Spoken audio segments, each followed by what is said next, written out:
হযরতে ইব্রাহিম বিন আদম রাহমাতুল্লাহি আলাইহি তিনি কোনো ছোট ব্যক্তি ছিলেন না, তার বড় বাদশাহী ছিল। তার বাদশাহী দেখে যখন সবাই অভিভূত হয়ে গেল, একবার তিনি মনে মনে ভাবলেন, এই বাদশাহী দিয়ে আমার কি হবে। বাদশাহী ছেড়ে যখন তিনি জঙ্গলার ভিতরে চলে গেলেন, আল্লাহ রাব্বুল আলামিন তাকে আখিরাতের বাদশা বানায় দিলেন। জোরে কোন সুবহানাল্লাহ। তিনি যখন যা দোয়া করতেন আল্লাহ তাআলার কাছে সাথে সাথে দোয়া কবুল হয়ে যেত। তো তিনি একবার বাজার দিয়ে যাইতেছিলেন, কিছু লোক তাকে বললেন, আল্লাহর ওলি বুজুর্গ, আমরা আল্লাহ তাআলার কাছে দোয়া করছি কিন্তু আমাদের দোয়া কবুল হচ্ছে না, ঘটনা কারণ কি? হযরত ইব্রাহিম বিন আদম রাহমাতুল্লাহি আলাইহি তিনি বর্ণনা করলেন, তোমাদের ভিতরে 10টা বিষয়ে যে পরিলক্ষিত হয়েছে, এই 10টি বিষয়ে যতদিন পর্যন্ত তোমার ইসলাহ না হবে, পরিবর্তন না হবে, ততদিন পর্যন্ত তোমাদের দোয়া কবুল হবে না। 10টি কারণের মধ্যে প্রথম কারণ হলো, তিনি বললেন আল্লাহ রাব্বুল আলামিনের পরিচয় তোমরা জানো কিন্তু আল্লাহ তাআলার হক তোমরা আদায় করো না। আল্লাহ তাআলার পরিচয় জানি আমরা, এটা জানি, কুল হুয়াল্লাহু আহাদ, আল্লাহ এক এবং অদ্বিতীয়, তিনি কাউকে জন্ম দেন নাই, তাকেও কেউ জন্ম দেন নাই, তিনি বেনিয়াজ, তিনি সকল কিছু থেকে পবিত্র, এটা আমরা সকলেই জানি। কিন্তু আল্লাহ রাব্বুল আলামিনের যে হক রয়েছে, এই হক আমরা আদায় করি না। এখন প্রশ্ন হলো, আল্লাহ তাআলার আবার হক কি, আর হক কয়টি বা? সম্মানিত হাজিরিন, আল্লাহ রাব্বুল আলামিনের হক হলো 2টি। কয়টি? একটু আওয়াজ দা বলেন, কয়টি? আল্লাহ রাব্বুল আলামিনের হক হলো 2টি। 1 নাম্বার হক হলো ইবাদত করবে তো আল্লাহ তাআলার জন্যই করবে, ইখলাসের সাথে করবে, খলুসিয়তের সাথে করবে। কোন রকম লৌকিকতা, কোন রকম দুনিয়াদারির জন্য ইবাদত করা যাবে না। সারা বছর একরকম, নির্বাচন আসলে নতুন নতুন পাঞ্জাবি আর নতুন নতুন টুপি পরায় যারা দেখায়, বুঝতে হবে এই লোকটা আল্লাহর পরিচয় জানে কিন্তু আল্লাহ তাআলার হক আদায় করে না। আপনাদের এলাকায় বলে এরকম নাই? দেখবেন এমন কিছু মানুষ আছে, সারা বছর কোনো খবর নাই, নির্বাচন আসলে নামাজ পড়ার ধুম পড়ে যায়, এমন ভাবে নামাজ পড়ে, কয় রাকাত পড়লো, রুকু ঠিক আছে কিনা, সিজদা ঠিক আছে কিনা তাও জানা নাই। ওই ব্যক্তিরা আবার আয়েশা বলে, ইমাম সাহেবের যদি একটা দেরি হয়, একটু যদি আসতে দেরি হয়, ইমাম সাহেব হায়াত দেরি হয়, বেতন তো ঠিক মতো কি করেন, ঠিক মতো আসে না, বলে কি বলে না? তো যে মানুষগুলো রিয়ার জন্য, অহংকার প্রদর্শন করার জন্য ইবাদত করবে, আল্লাহ রাব্বুল আলামিন বলেছেন তাদেরকে অপমানিত করে জাহান্নামে প্রবেশ করাবে। এইজন্য কোনো ইবাদত মানুষকে দেখানোর জন্য করা যাবে না। ইবাদত হবে কেবলমাত্র কার জন্য? হয় না? একটু জোরে বলেন, কার জন্য? আল্লাহ তাআলার জন্য। সম্মানিত হাজিরিন, আমি আপনি যখন ইবাদত করব, এই ইবাদত যখন করব, আমি আপনি যখন নামাজের মধ্যে দাঁড়ায় যাব, আপনার দিলটা এমন ভাবে রুজু করতে হবে, আপনার আমার দিলটাকে এমন ভাবে প্রস্তুত করতে হবে, আপনার আমার শরীর মন তন সবকিছুকে এমন ভাবে ঠিক করতে হবে, এমন ভাবে প্রস্তুত করতে হবে যেন আপনি আল্লাহকে দেখছেন, আল্লাহ আপনাকে দেখছেন। যদি এমনটি আপনার ভিতরে না আসে, অন্তত পক্ষে আপনার দিলে দিলে ধারণা করতে হবে আমার আল্লাহ অবশ্যই দেখে। ঠিক এভাবেই আপনাকে ইবাদত করতে হবে। আমরা আবার অনেকে এমন আছি, কোন রকম দাঁড়ায়া, বিশেষ করে শুক্রবার আসলে দেখা যায় এমন কিছু মুসল্লি আছে, সবার পরে আসবে আর এসে খুতবাটাও ঠিক মতো শোনে না। আপনাদের এইদিকে মনে হয় এরকম মুসল্লি নাই? খুতবাটাও ঠিক মতো শোনে না, আবার সালাম ফিরাইতে যতক্ষণ উনি আগে বেরোর সারা। আবার দেখবেন এই যে সামনে মাহে রমজান আসতেছে, এই রমজান মাস এমন অবস্থা হয় বেচারা ইমাম সাহাবারি জাগা কথা কয়। এত মুসল্লি প্রথম সপ্তাহে এত মুসল্লি হবে যে মুসল্লির ঠেলায় ইমাম সাহেব আহারে চিন্তা করে আমি তো ধন্য হয়ে গেলাম, এই মুসল্লি গো এতদিন কুয়া কুয়া আনতে পারি নাই, এই মুসল্লি আজকে আসছে, এরা মনে হয় আর জীবনে মসজিদ ছাড়বে না। এক সপ্তাহই হয়ে গেল, এক সপ্তাহ যাওয়ার পরে আস্তে আস্তে মুসল্লি কমতে কমতে শেষ যখন 10 দিন আসে ইমাম সাহেব গালে হাত দিয়ে কয় কি রে হইল, শুরুতে এত মুসল্লি দেখলাম দিলটা ঠান্ডা হইল, এখন তো মুসল্লি যে শেষ হয় কি হয় না? এমন ইবাদত আল্লাহ তাআলার দরকার নাই। বুঝে থাকলে বলুন তো আমরা নামাজ পড়ি কার জন্য? আল্লাহ নামাজ পড়ার দরকার আছে, আল্লাহর জন্য হওয়া দরকার আছে, আল্লাহর জন্য হওয়া দরকার আছে। কথা বলেন। আপনি যদি কেউ নামাজ না পড়ি আল্লাহর কোনো ক্ষতি আছে? জোরে বলেন, বুঝা কথা বলেন। আমি যখন কেউ নামাজ পড়লাম না আল্লাহর কোনো লস হবে? আল্লাহর কোনো লস আছে? লস হবে কার? আমার। আমি নামাজ পড়ি আমাকে গুনাহমুক্ত করার জন্য, কারণ আল্লাহ তাআলা বলেছেন ইন্নাস সালাতা তানহা আনিল ফাহশাই ওয়াল মুনকার। কারণ নামাজ সমস্ত রকম অশ্লীল পাপাচার থেকে নিজেকে বাঁচায়। নামাজ পড়তে হবে নিজেকে হেফাজত করার জন্য। ছোট্ট একটা গল্প মনে পড়লো, বলবো? নামাজের গুরুত্বটা বোঝানোর জন্য বলতেছি, তারপরে আস্তে আস্তে মূল বিষয়ে যাচ্ছি। বাংলাদেশের 3 জন বন্ধু, কয়জন? 3 জন বন্ধু। এই 3 বন্ধু লন্ডন বা প্যারিসে গেছে, তারা বেড়াইতে ঘুরতে গেছে। ঘুরতে যাওয়ার পরে ওইখানে যাওয়ার পরে তারা একটা হোটেলে উঠে, কোথায় উঠলো? হোটেলে উঠতে হলো 75 তলায়। কত তলায়? 75 তলায় তাদের ফ্লোরটা পেল, চাবিটা তাদেরকে দেওয়া হলো, সেখানে তারা থাকবে। ওইখানে নিয়ম হলো যদি 10টা বেজে যায় তারপরে তাদের লিফটের চাবি দেওয়া হবে। বাঙালি 3 জনকে বলা হলো তোমরা যেখানে ইচ্ছা সেখানে যাও, ঘোরো ফেরো যাই করো, 10টা বাজার সাথে সাথে কিন্তু হোটেলে ফিরতে হবে। এরপরে ফিরলে তোমাদেরকে লিফটের চাবি দেওয়া হবে না, সিঁড়ি বেয়ে তোমাদের রুমে যেতে হবে। বাঙালি তো অনেকদিন পরে বিদেশ গেছে আর মনে মনে কইতেছে টাকা দিয়ে আইছি, এমনি আগে দেই খেলোই তারপরটা পরে দেখো। ঘুরতে ঘুরতে এমন হয়েছে 10টা পার হয়ে গেছে খেয়ালি। যাই হোক, নিয়ম তো ওইখানে তো আর বাংলাদেশের মতো না, 10 টাকা দিলেই বিচার চেঞ্জ হয়ে যাবে। কথা কয় না? টাকা কিছু দিলেই খুনের আসামি পার পেয়ে যায়। আবার এমন মানুষ অনেক আছে কিচ্ছু করে নাই, আগে অ্যারেস্ট করে তারপরে মামলা দিছে। এমন হয়েছে না হয় নাই? এমন নজির আছে না? সামনে আসতেছে। সম্মানিত হাজিরিন, তো বাঙালি যখন সেখানে গেছে, যাওয়ার পরে এখন 3 জনে যখন আসলো, কয় কি করা যায়, এখানে তার গুষ্টুস চলে না, তাহলে কি করব? আরে ব্যাপার হইল, বাঙালি আমার বুদ্ধি তো তীক্ষ্ণ, কি কন? সাথে সাথে বুদ্ধি বের করে দিয়েছে। কি বুদ্ধি? কয় অসুবিধা নাই, কয় তগো 3 জনের ট্যালেন্ট কি আছে? ট্যালেন্ট বুঝেন তো, মানে কার কি অভিজ্ঞতা আছে? কয় আমি খুব ভালো গল্প বলতে পারি। ঠিক আছে, চলবে। তুই গল্প বলতে বলতে আমরা 25 তলা উঠে যাবো, অসুবিধা নেই।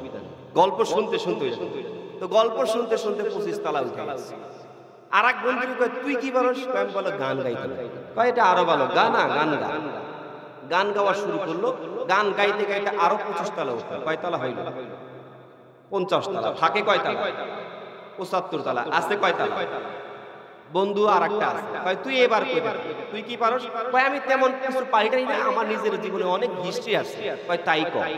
ওইটা বলতে বলতে আরো 25 তলায় উঠে গেল। এইবার কয় তলায় গেল? 75 তলায় উঠে গেছে। 75 তলায় উঠে রুমের সামনে যখন গেছে, অবস্থা কি টাইট হয়েছিল? একেবারে ঠিকঠাক আছে।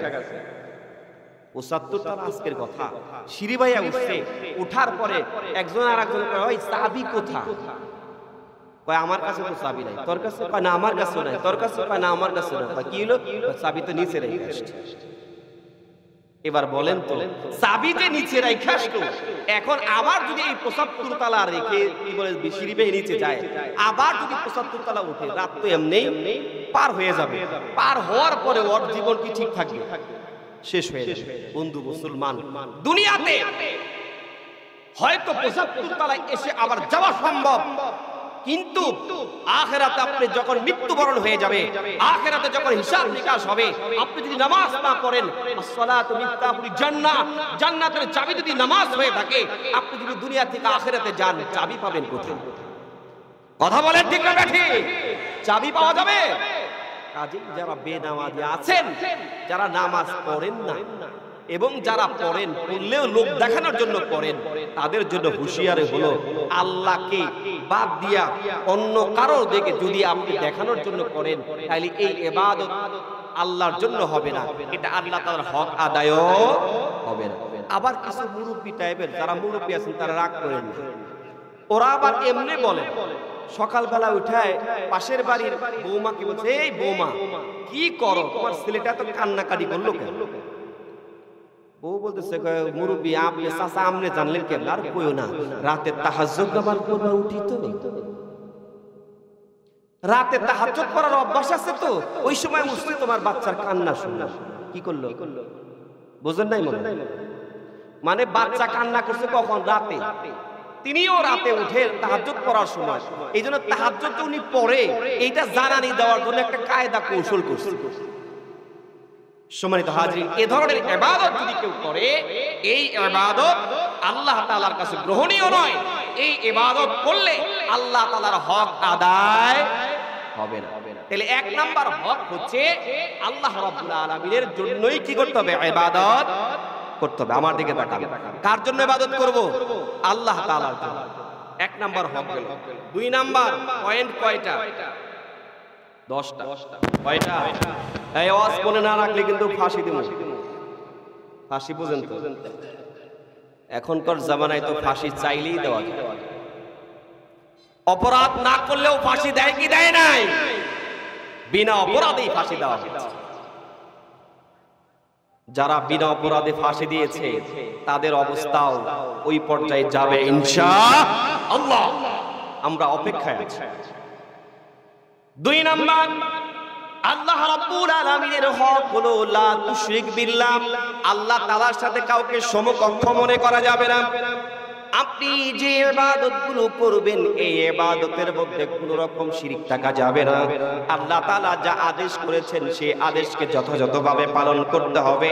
আল্লাহ রাব্বুল আলামিন যা নিষেধ করেছেন, তা যথাযথভাবে তার থেকে বিরত থাকতে হবে।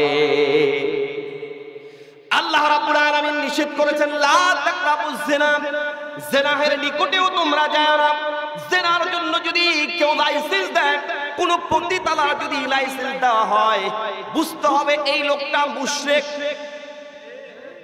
কি মুশরিক?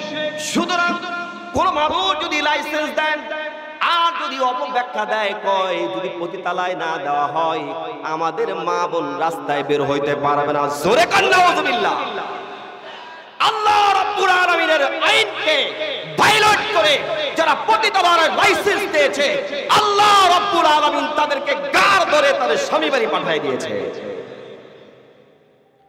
সম্মানিত হাজিরিন, আল্লাহ রাব্বুল আলামিনের সাথে এখানেই শুধু শেষ হয় নাই। আল্লাহ রাব্বুল আলামিন সুদকে হারাম করেছেন। সুদকে যারা বৈধতা দিবে, বুঝতে হবে ওই লোকটাও মুশরিক। ঠিক না ঠিক? এক কথায় আল্লাহ তাআলা যা হুকুম করেছে, এই হুকুমকে যদি কেউ ভায়োলেট করে, তাইলে মনে মনে বুঝে রাখবেন, প্রকাশ্যেও বুঝে রাখবেন, এই লোকটা পাক্কা মুশরিক। বন্ধু মুসলমান, আল্লাহ রাব্বুল আলামিন চাইলে দুনিয়ার সব গুনাহ ক্ষমা করে দিতে পারেন, কিন্তু যারা মুশরিক, যারা শিরক করে, আল্লাহ তাআলার কাছে কায়ামুল বাক্যে তওবা না করলে আল্লাহ রাব্বুল আলামিন কখনো শিরকের গুনাহ মাফ করবেন না।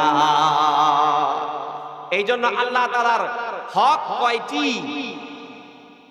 জোরে বলেন কয়টি? পেছ লাগায়েন না। আমি দোয়া কবুল হয় না 10 কারণে। দোয়া কবুল হয় না কয় কারণে? 10 কারণে। তার প্রথম পয়েন্টটা কি? আল্লাহর পরিচয় জানি, কিন্তু আল্লাহর হক আদায় করি না। বুঝতেছেন আমার কথা? ক্লিয়ার মনে রাখবেন। তাহলে দোয়া কবুল না হওয়ার কয়টি কারণ? 10টি কারণ। আপনাদের মনে খারাপ লাগছে?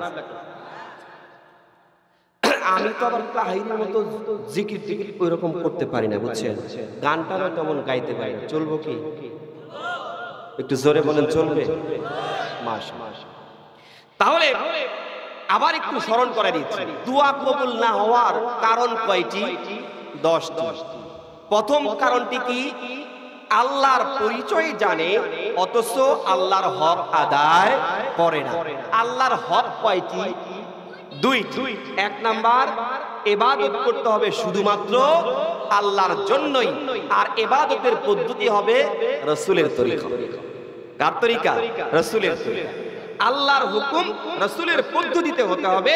2 নাম্বার হচ্ছে কোনো অবস্থাতেই আল্লাহ তাআলার সাথে অন্য কাউকে শিরিক করা যাবে না। আমরা শুধু মনে করি এতটুকু, ওইটাকেই শুধু শিরিক বলি। আমার যদি গরুটা না থাকতো তাইলে আমি বাঁচতাম না। আমরা মনে করি খালি এটাই শিরিক করি। এটাই শুধু শিরিক না, আল্লাহর হুকুমের অবাধ্যাচরণ করার, বিরুদ্ধাচরণ করাটাই হচ্ছে শিরক, কুফর। এটা কখনোই করা যাবে না। তাহলে 1 নাম্বার কারণ আমরা বুঝতে পারলাম। বুঝে আসছে আপনাদের? এবার আসুন 2 নাম্বার কারণ। মনে রাখতে হবে, পরবর্তী কিন্তু আমি ধরবো, ক্লাসের মতো করে পড়াচ্ছি, পরে কিন্তু আবার আমি ধরবো একটা একটা করে পড়াবো। 2 নাম্বার কি?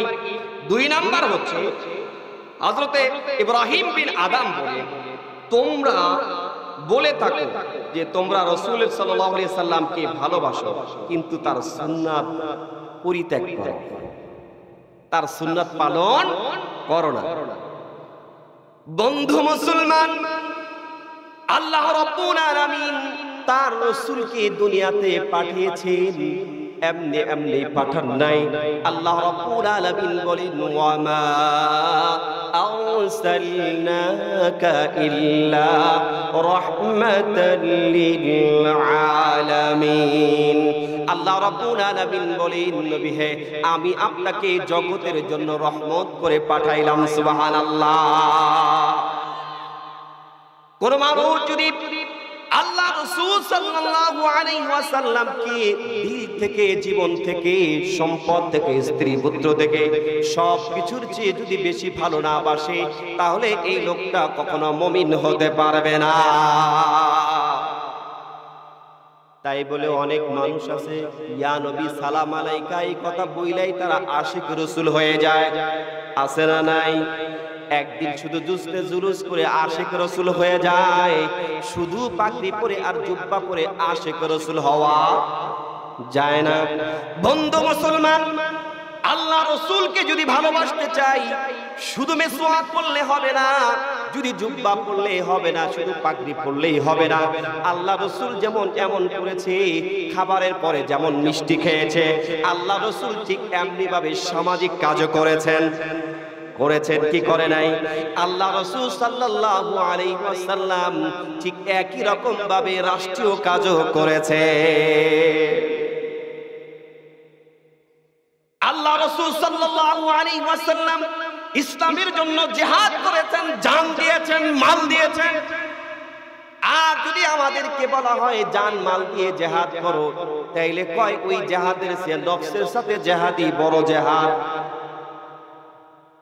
চিন্তা করছে, তখন ফতোয়া মারে কয় নফসের সাথে জিহাদ করো, এটাই বড় জিহাদ। আল্লাহ রাব্বুল আলামিন অথচ বলেছেন জান মাল দিয়ে আল্লাহ তাআলার রাস্তায় কি করতে হবে? জিহাদ করতে হবে। একটা জিনিস খুব ভালো করে বুঝে রাখুন, জিহাদ শব্দটি নিয়ে 2 শ্রেণীর মানুষ এটাকে অতিরঞ্জিত করে ফেলেছে। এক, কাফের ইহুদি মুশরিক যারা আছে, এই জিহাদ শব্দটিকে এটাকে চেঞ্জ করে সন্ত্রাসের রূপ দিতে চেয়েছে। জোরে কান নাউজুবিল্লাহ। আরেক শ্রেণীর সুবিবাদী যারা আছে, সকলেই না, এক শ্রেণীর সুবিবাদী যারা আছে, ভণ্ড যারা আছে, ওরা বলে জিহাদ মানে শুধু নফসের সাথে জিহাদ, অন্য কোনো জিহাদ দরকার নাই। জোরে কান নাউজুবিল্লাহ।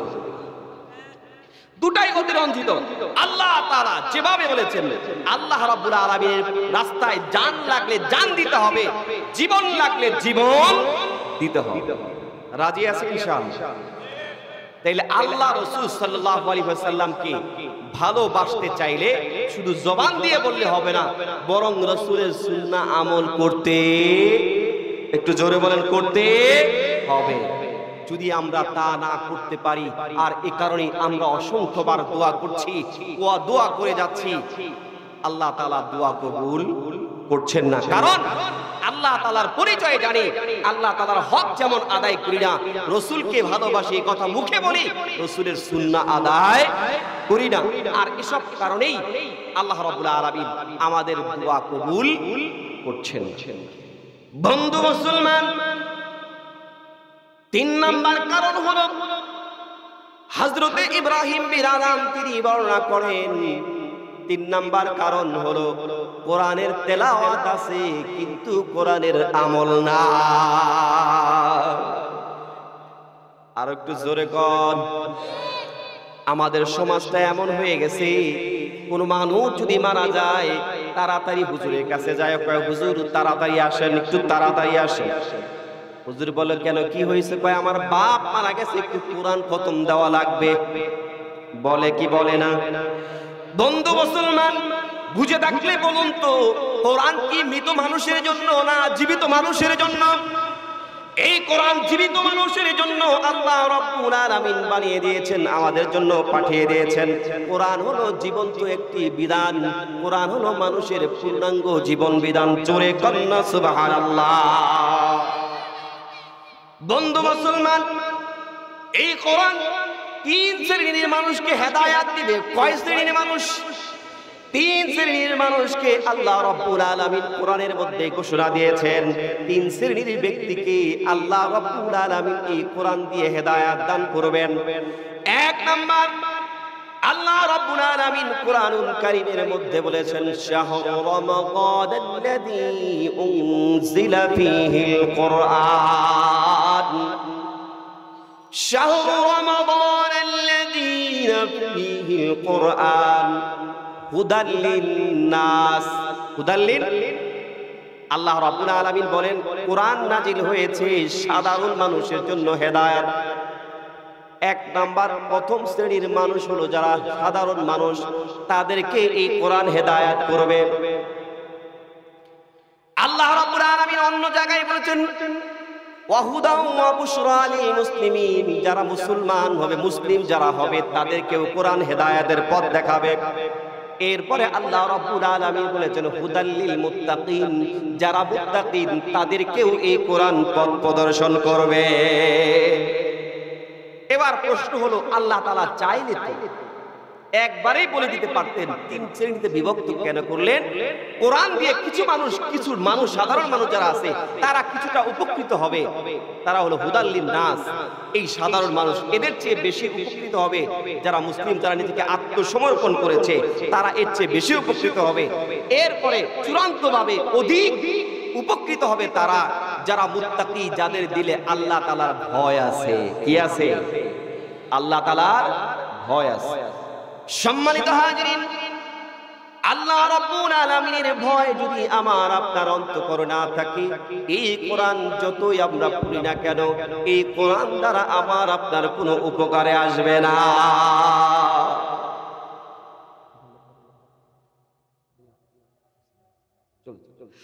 মাশাআল্লাহ, একটু জিকির করে লা ইলাহা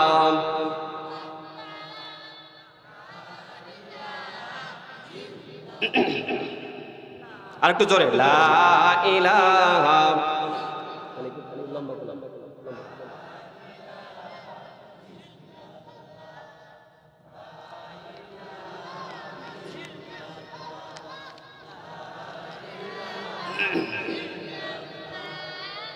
লা ইলাহা ইল্লাল্লাহু মুহাম্মাদুর রাসূলুল্লাহ সাল্লাল্লাহু আলাইহি ওয়াসাল্লাম।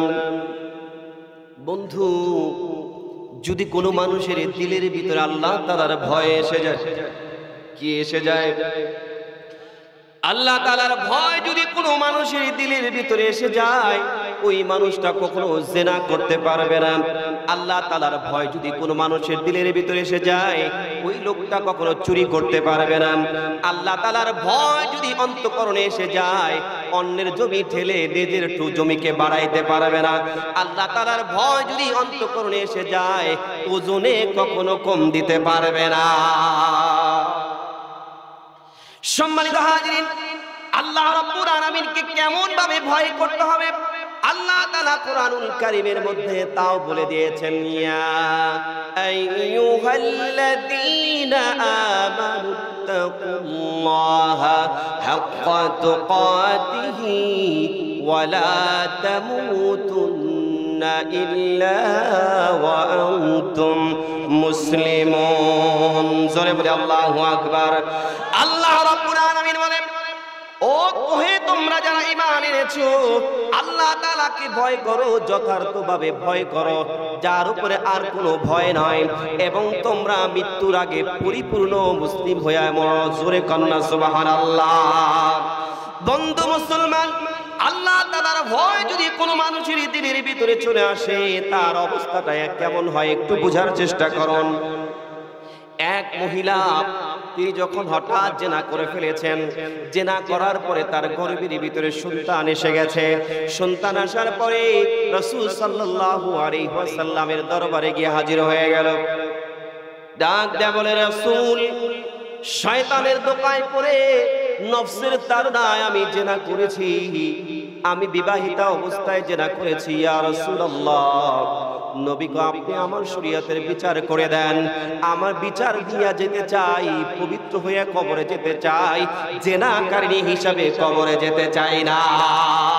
এই কথা বলার পরে বিশ্ব নবী জনাবে মুহাম্মদুর রাসূলুল্লাহ সাল্লাল্লাহু আলাইহি ওয়াসাল্লাম তিনি তার মুখটাকে ফিরায় নিলেন।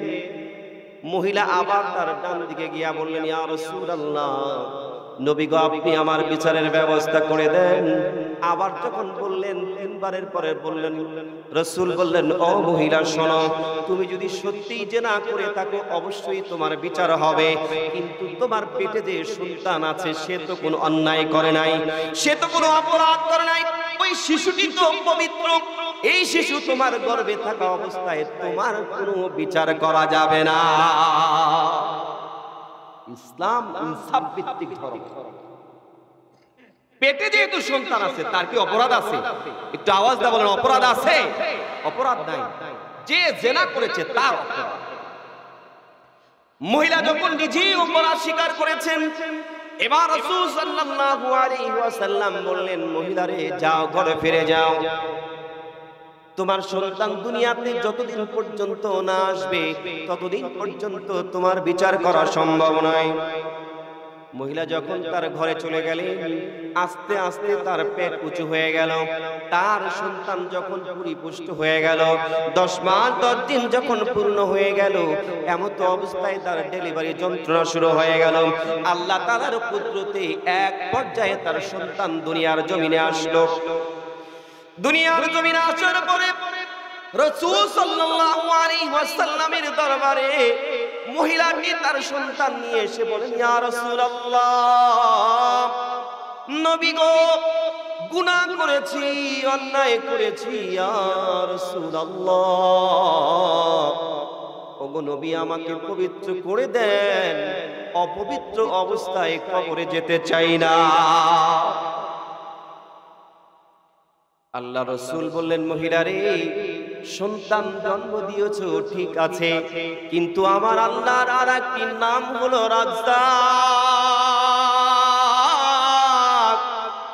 ওই আল্লাহ তার প্রত্যেকটা বান্দার জন্য রিজিকের ব্যবস্থা করে দেন। ও মহিলা, তোমার স্তনের ভিতরে এই ছেলেটির, এই শিশুটির রিজিকের ব্যবস্থা আমার আল্লাহ করে দিয়েছেন। কাজেই যতদিন পর্যন্ত এই ছেলেটি নিজ হাতে খাবার খেতে না পারবে ততদিন পর্যন্ত তোমার বিচার করা সম্ভব না। মহিলা স্বঘোষিত অপরাধ। আমাদের দেশের এরকম মহিলা যদি হইতো, আসতো, আরে প্রমাণ সহ দেখার পরেও বলে কিচ্ছু করি নাই, আমি পবিত্র। জোরে কর নাউজুবিল্লাহ, আর একটু জোরে কর নাউজুবিল্লাহ। ঘুম ধরছে নাকি? এই যে পেছনে যুবকরা দেখতেছে ঘুমাইতেছে, ঘুম ধরছে? সবাই একটু তাকবীর দিতে পারবেন না আমার সাথে? সবাই প্রস্তুত? একটু বলে লিল্লাহে তাকবীর, নারায়ে তাকবীর। আল কোরআনের আলো, আল হাদিসের আলো, লিল্লাহে তাকবীর। কষ্ট কার কার কষ্ট হয়েছে একটু হাত তোলেন। কষ্ট হইলে খবর আসছিল, আজকে মামলা দিতে লাগবে, বুঝলেন না এই ব্যাপার। এখন তো মামলা দেওয়া খুব সহজ, ওটা শিখাই গেছে কেরা, ওই যে চেনেন তো বুবুজান নৌকানে একবারে কই গেছে, আরে জোরে কান না, কই গেছে? ভারত গেছে। কয় শাকির বিটি পালাই না, কোথায় গেছে? পালাই না, গেলা কেন? গেলা তো গেলা, চেলা পেলা সব নিয়ে গেলা, গেছে না আছে। এরপরেও আবার কয় আমি টুস করে চলে আসবো, আসো না খালি আইসা দেখো অবস্থা কি, টুস করে আসবো, টুস করে কে যেবা করে ওই আয়না খালি আমরাও আসি। কি কম যে কয়টা খুন করা হয়েছে, যে মানুষকে অন্যায়ভাবে হত্যা করেছে, প্রত্যেকটা হত্যার বিচার করতে হবে, কোন সার হবে না। আমার ভাইদের কবলমতে যুবক ছাত্র ভাইদের যেভাবে প্রাণ নেওয়া হয়েছে, প্রত্যেকটা প্রাণের বিনিময়ে এই হাসিনার এই দেশে বিচার হবে ইনশাআল্লাহ। জান আপনারা, এটা আমরা সবাই বন্ধু মুসলমান। তাহলে বলতেছিলাম আল্লাহ তাআলার ভয় যদি দিলে থাকে, আল্লাহ তাআলার ভয় যদি অন্তঃকরণে থাকে, তাহলে এই মানুষ দ্বারা অন্যায় করা সম্ভব নয়। সম্মানিত হাজিরিন, মহিলা যখন রাসূল সাল্লাল্লাহু আলাইহি ওয়াসাল্লামের কাছে আসলেন, আসার পরে বললেন ইয়া রাসূলুল্লাহ, নবী গো, এই যে আমার সন্তান, আপনি আমার এখন বিচার করে দেন। রাসূল বললেন মহিলা, তোমার এখন বিচার করা সম্ভব নয়, যাও ঘরে ফিরে যাও, শিশুটাকে লালন পালন করো। যতদিন পর্যন্ত নিজ হাতে খাবার খেতে না পারবে, ততদিন পর্যন্ত তোমার বিচার করা সম্ভব নয়। মহিলা নিজের কপাল চাপড়াতে চাপড়াতে ঘরে চলে গেলেন। শিশুটাকে যখন লালন পালন করলেন, 2 বছর তাকে দুধ পান করাইলেন। ও বন্ধু, যেদিন থেকে জিনা করেছেন, আল্লাহ তাআলার ভয় যখন অন্তরে জাগ্রত হয়েছে, জন্ম দিয়েছেন, 10 মাস পার হয়ে গেল। এরপরে 2 বছর যখন তার কেটে গেল, তার দিলের ভিতরে একটাই পেরেশানি, আহারে কোন দিন আমি বিচার পাবো, পবিত্র হইয়া কবরে যাব। আল্লাহর কাছে যদি জেনাকারী অবস্থায় যাই, আল্লাহর শাস্তি বড় ভয়াবহ। এত লক্ষ সহস্র মানুষের সামনে কিভাবে মুখ দেখাবো? আল্লাহ তাআলার ভয় যখন মহিলার কলিজার ভিতরে এসে গেছে, 2 বছর যখন পার হয়ে গেল, 2 বছর পার হয়ে যাওয়ার পরে শিশুটার হাতে যখন একটা রুটি দিয়া এবার রাসূল সাল্লাল্লাহু আলাইহি ওয়াসাল্লামের দরবারে চলে গেলেন। আর রাসূলকে ডাক দেয়া বলে, ইয়া রাসূলুল্লাহ,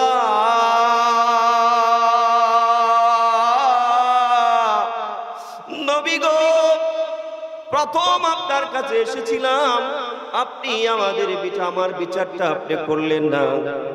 ইয়া রাসূলুল্লাহ, দ্বিতীয়বার এসেছি, আপনি আমার বিচার করেন নাই। ওগো আল্লাহর নবী, এই যে দেখেন আমার সন্তান এখন নিজ হাতে খাবার মতো তার যোগ্যতা হয়েছে, বয়স হয়েছে। ওগো আল্লাহর নবী, মেহেরবানি করে আপনি আমার বিচারটা করে দেন। আল্লাহ রাসূল সাল্লাল্লাহু আলাইহি ওয়াসাল্লাম পাশের সাহাবীকে ডাক দেয়া বললেন, সাহাবীরে, কে আছো এই সন্তানটির দায়িত্ব নিতে পারবা? একজনকে দায়িত্ব দিয়া এবার রাসূল সাল্লাল্লাহু আলাইহি ওয়াসাল্লাম বললেন, এই মহিলাটাকে বুক পর্যন্ত গেড়ে দাও। কোন পর্যন্ত? বুক পর্যন্ত কেন গাড়া হলো? যেহেতু বিবাহিতা অবস্থায় সে জেনা করেছে, এজন্য তাকে সঙ্গে সার করতে হবে। সঙ্গে সারের নিয়ম হলো বুক পর্যন্ত গেড়ে তাকে চতুর্দিক থেকে পাথর মেরে তাকে হত্যা করতে হবে। বিষয়টা কি সহজ না কঠিন? যারা কথা বললেন না তাদের কাছে মনে খুব সহজ। একটু জোরে বলেন, সহজ না কঠিন? কঠিন। এই কঠিনটাও তিনি মেনে নিয়েছেন, কারণ তিনি বুঝে নিয়েছেন আমি অন্যায় করেছি, দুনিয়ার শাস্তি আখিরাতের শাস্তির তুলনায় কিছুই না। সম্মানিত হাজিরিন, আল্লাহ রাসূল আরো একটি আইন বাস্তবায়ন করে গেলেন। এইটা শুধু রাসূলের জামানার জন্যই দরকার, আমগোর জন্য দরকার নাই। আছে আছে আছে। অথচ আমাদের সমাজে এমন অনেক মানুষ জিনা করে, অথচ তার বিচার হয় না, বরং মাতাব্বর কয় তুই কি করছিস, কয় অমুকের সাথে ধরা পড়ছি, কয় অসুবিধা নেই আমার সাথে আয়, জোরে কন নাউজুবিল্লাহ। মাতবারেও তারে ভোগ করার পরে অসুবিধা নাই, চলে যা আমি দায়িত্ব নিতেছি, জোরে কন নাউজুবিল্লাহ। এরকম মাতবারের কপালে লাথি। আল্লাহ রাসূল সাল্লাল্লাহু আলাইহি ওয়াসাল্লাম এমন আসল ছিল না? অনেকের ভিডিও ফাঁস হচ্ছে দেখেন, অনেক মন্ত্রী এমন আছে না, ওই যে হাউন আঙ্কেলের নাম নেরা, হাউন আঙ্কেল তো কেলেঙ্কারি করে ধরা পড়ছে কি পড়ে নাই? এরকম কত নেতা আছে নারী সহ ধরা পড়ছে, রেকর্ড আছে না নাই? বিচার হইছে? এই জোরে কন্যা হইছে? হয় না।